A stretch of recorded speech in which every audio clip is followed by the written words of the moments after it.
I am here at the corner of Wisconsin and Park in the west end of Long Beach. Why am I here? Because of the Parsha. There's a store I've passed a lot called The Ugly Duckling. I figured, how is this ever going to be included in any type of Dvar Torah or Parsha? It's such something that stands out. The truth is, there's a pasuk in this week's Parsha in Vayetzei that says, and it describes the difference between Leah and Rachel, the two children of Lavan. It says, Ve'enei Leah rakot, that the eyes of Leah were rakot, which means sort of soft. Not sure what that means. Rachel yifas toar v'yifas mareh. And Rachel was beautiful.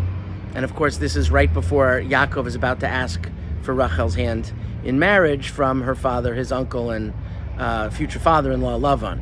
So the Torah doesn't say that Leah is ugly duckling, chas v'shalom, but it says that there was something that contrasted from her to the beauty of Rachel. Rashi tells us, first of all, that the lack of beauty, perhaps, in Leah was the fact that there was something with her eyes.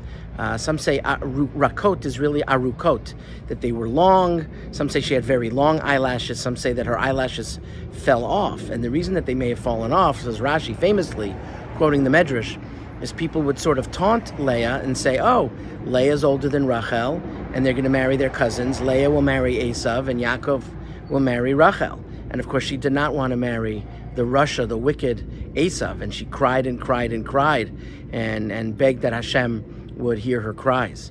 The Kotzker Rebbe has a very beautiful idea, and he says, it's known that Lavan would have asked Leah, do you want to marry Esav? And she would have said no, and that would have been the end of it. So why is Leah crying so much if really she's not going to marry him? And the Kotzker answers something very interesting. He says, even though it's not going to happen, if people are saying it, there's something to be said about it. We need to be conscious and aware and worry about reputation, about what people are saying, and pray that it doesn't come true, even though you don't believe it will. Because there is a power, there is something to be said about what is being said about somebody.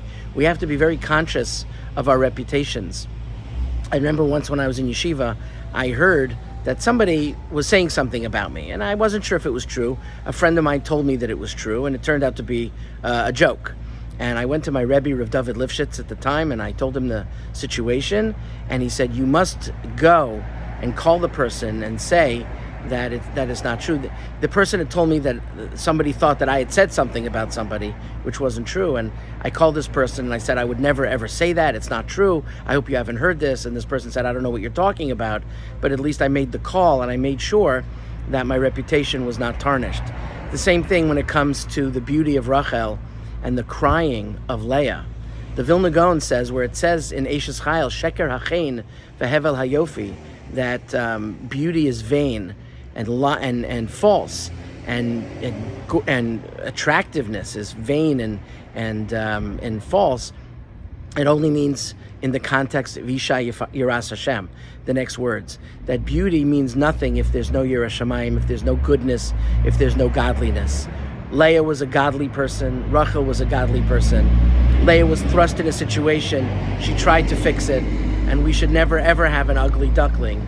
Ki Isha Yiras Hashem Hiti Salal. A woman who is fearful of God, that is someone who should be praised. Have a beautiful, beautiful Shabbos.